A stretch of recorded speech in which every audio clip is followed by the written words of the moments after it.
हरे कृष्ण आपण मानकु एही चैनल को स्वागत एवं अभिनंदन एवं आपण माने जदि एही चैनल को नुआ करी आस्थांती ताहले आपण एही चैनल को सब्सक्राइब करंतु एवं लाइक करंतु जहा द्वारा कि आपण माने सब बेले भगवत कथा एवं श्रीमद् भगवत कथा एवं भक्ति कथा ए संबंध रे आपण एवं भौतिक जीवनर बंधन किपरि मुक्त हेबा ए विषय मध्ये आपण जानिबा को पाइबे।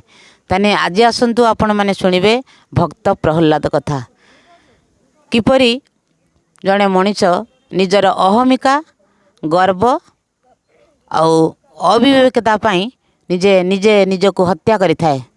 ताहार उदाहरण ज्वलंत उदाहरण है हिरण्यकशिपु थिले प्रह्लादंकर पिता एवं से ब्रह्मलोक को जय करथिले। ब्रह्मा को स्तुति करी बा तपस्या करी से वर प्राप्त होइथिले। तेणु से एते शक्तिशाली थिले जे हिरण्यकशिपु त्रिपुर विजयी तांकु कौनसी अस्त्र शस्त्र मारी परिव नाही कि से दिन रे कि राति रे कहा द्वारा से मरिब नाही बोली एही वर से पाइथिले ब्रह्मांक ठारू। किंतु पुत्र प्रह्लाद से थिले विष्णुंकर भक्त। तेणु ओं नमः शिवाय ओं नमः शिवाय ओं नमः शिवाय के ओं ब्रह्मदेवाय यही मंत्र उच्चारण करिया पई से प्रह्लाद को बारंबार कहूथिले। किंतु प्रह्लाद विष्णुंकर भक्त थिबारु ओं नमो भगवते वासुदेवाय ओं नमो भगवते वासुदेवाय यही मंत्र उच्चारण करुथिले एवं यही मंत्र उच्चारण करी करी से विष्णु को स्मरण करुथिले। किंतु पुत्रर यही विष्णु भक्ति देखी क्रोधान्वित हिरण्यकशिपु तांको बहु कष्ट देथिले, निर्यातना देथिले। हस्ती उन्मत हस्ती पदतल को निक्षेप करथिले, समुद्र को निक्षेप करथिले, अग्नि मध्य को मध्य निक्षेप करथिले एवं सर्प द्वारा परिपूर्ण गृह को मध्य से निक्षेप करथिले। एहीपरि बहु कष्ट स्वीकार कला परे प्रह्लाद मरंकर किछि क्षति होई नथिला।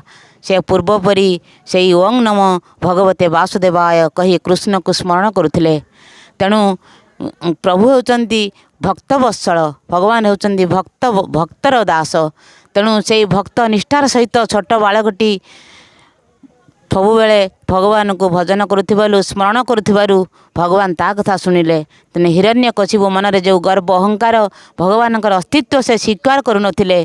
तेणु से भगवान को निजे तांकर अस्तित्व अछि बोली से भगवान ही भक्त वत्सल बोली जणे देवा पई से खंबरे बाहर थिले। ए खंब को अहंकार सहित से बाड़े भांगी देथिले हिरण्यकशिपु एवं तुमर प्रभु कहांती कहांती होई चित्कार करथिले। प्रह्लाद को पचारिथिले एवं प्रह्लाद मो भगवान सबुआड़े अछंती, से सबुआड़े विद्यमान, सर्वत्र विद्यमान, ए खंबर मध्य विद्यमान, ए कथा कहिथिले।